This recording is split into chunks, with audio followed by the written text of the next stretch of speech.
সময়ৰ পিছত আমি আমাৰ সেন্ট্ৰেল এক্সিকিউটিভ মিটিং UPPL দলৰ আমি ইয়াত লোৱা হৈছে। বিশেষভাৱে আমাৰ দলৰ মাজত বাই ইলেকশ্যন যোৱাৰ পিছত আলোচনা তেনেকা কৰিব লগা বহুত এজেন্ডা আছে কাৰণে আজি লোৱা হৈছে। আৰু যোৱা বানপানীৰ যিটো পৰিৱেশ এইটো আমি পৰ্যালোচনা কৰিছোঁ যে বানপানীৰ সময়ত আমাৰ দলীয় নেতা কৰ্মীবিলাকে যথেষ্ট কষ্ট কৰিছে। মই তেখেতসকলক ধন্যবাদ জনাইছোঁ।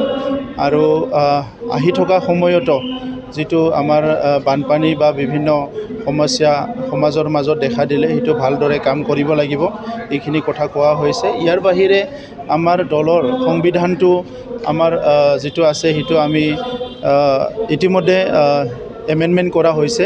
আৰু সেই সংবিধান এমেণ্ডমেণ্টবিলাক সংশোধনীটো আজিৰ পৰা লাগু হ'ব। আমি সেইটো ডিষ্ট্ৰিবিউট কৰিছোঁ আমাৰ দলৰ মাজত। আৰু UPPL দল ৰেজিষ্টাৰ্ড আৰু ৰেকগনাইজ দল হোৱাৰ পিছত আমাৰ যিটো নিয়ম নীতিৰ মাজেদি আমি চলিব লাগিব। তো ইয়াৰ কাৰণে ফাইনেন্সিয়েল ক্ষেত্ৰতে হওক বা সকলো ক্ষেত্ৰত ডিচিপ্লিন আনাৰ কাৰণে বিশেষভাৱে আজি আমাৰ এই মিটিংটো লোৱা হৈছে। আৰু ডিষ্ট্ৰিক্ট লেভেল ব্লক লেভেলত আমাৰ ইতিমধ্যে বডিবিলাক ৰিচাপল কৰা হ'ল। ইয়াৰ পিছত কেন্দ্ৰীয় কমিটি ৰিচাপল হ'ব।